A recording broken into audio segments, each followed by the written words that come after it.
So these are the steps I take when I use a photo as reference for a painting.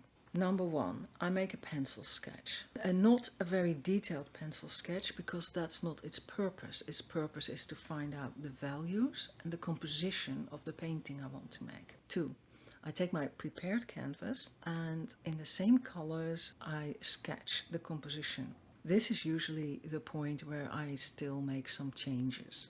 3 is mixing your palette. Mixing your palette is a very important part of your process and it should not be rushed.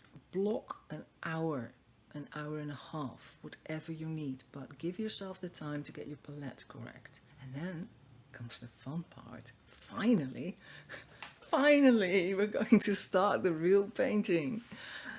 And that's where you do not want to be disturbed. You want to keep working, and because this is alla prima, it's wet in wet oil paint. But, you know, it doesn't take very long.